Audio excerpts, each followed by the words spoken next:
Hi. Last video was more than relevant right now, and as a result did what you could call, well, I ended up getting a lot of comments from even the seasoned veterans that there were features even they didn't know about listed, and all I have to say is get used to it, because not only am I not done, but it only gets more advanced from here. Talking today about, in my mind, the most important feature anyone should be familiar with in Insurgency, we're taking a look at equipment. I'm Six Snipes, and this is 5 Minutes in Sandstorm. First things first, if you have one and only takeaway after watching this video, it should be lose the weight. No, I'm not talking about in the Michelle Obama way. I mean that the equipment weight measured by this bar here carries consequential effects on your performance. After testing and researching it myself, here's the gist. Every piece of equipable material in Sandstorm has a set weight measured in kilograms, similar to the value in real world. This is converted then to a point system, where the scale measures anything between 0 and 640 points of this, where about 6 to 7 of those points equals 1%. For every percent past a certain rate, that being just over 9%, you will experience a negative change in both speed and stamina factors. Math part over. Basically, more weight does not just make you slower.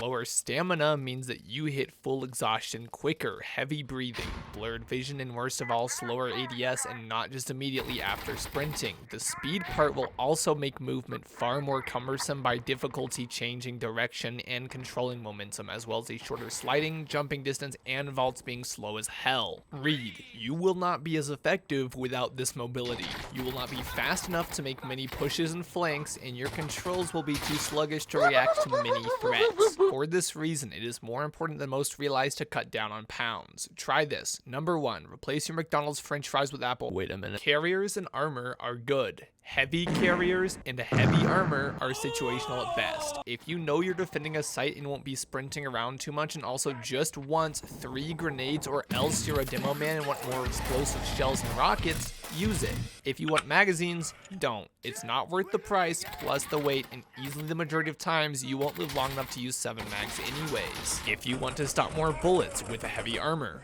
don't use it. Heavy armor is not effective against anything but the lowest caliber of weapons, handguns basically. Very rarely does it reduce the number of hits to kill within anything like 50 meters and won't counter the snipers past that. It's more effective as light armor plus a flak jacket with its better coverage, but still not great for the value, and an additional 15% weight. Extendeds are never a bad idea, but if you can even equip drum mags, consider that not only will they kill your reload time and increase carry weight dramatically, but they will also double horizontal recoil. Yeah, don't. Those are more or less all the items that are at best hard to justify. Here's some of the things that are worth the weight and should be in every build. Some people don't run secondaries in favor for using those points on more geared primaries. This is stupid. The most disastrous occasions are those where you're caught reloading. A compensator isn't going to save you from having no bullets. Don't let this happen. While you're at it, the quick draw, or else commonly referred to by professionals as the Yeehaw holster, is also a must-have with 0 weight added, and something that will save you from less than ideal occasions. Gas masks are light as hell and cheap, or else free. As previously discussed, they muffle voice lines your enemy might hear, and they also immunize you to smoke and gas effects, and while extensive testing seems to prove that they neither directly or indirectly reduce the effects of flashbangs, as previously stated, there are some times when I am wearing one in the field and don't get flashed when I definitely should have. Bug or not, it may be a factor somehow, and consider that. Light armor clocks in at 14% weight and still will otherwise save you from explosions and stop 7.62 NATO from one-shotting you, among many other benefits against various calibers. It also costs 1 credit. Use it.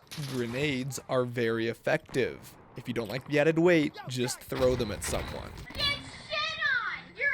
Don't be afraid of weapon attachments. They have no weight. Only magazine extensions can increase character weight and don't seem to have adverse effects on weapon weight either. Oh yeah, weapon weight is a separate factor from overall weight. You can be relatively light and still suffer from some effects. Why? Because while most weapons are fine in terms of weight, with pistols being the fastest and most agile and some of the larger rifles like the M16 being slightly slower, machine guns and snipers make up the exception of having twice the weight point value of even the heaviest just regular primaries, meaning that the PKM or Barrett probably aren't going to be doing much quick scoping, with the swap time, lowering and raising speed, and aiming down sight period being far longer and making target acquisition on the fly very difficult. This is just to ensure you're using the gun for its intended purpose though, so stay in the back, use a bipod, and cover your team, and you shouldn't have to deal with these problems. A lot of builds can lose weight on the fly. For instance, demolitions with full ordnance versus demolitions having fired all missiles and expended grenades are two dramatically different moving speeds, having dropped an RPG, heavy throwables, and ammo. This means that yes, weight is reduced for every magazine you drop. Do this. Finally, the best way to lose weight is to do a push-up every time you get cross-mapped by a camper. Jimmy Turner, my name is Doug Simmons.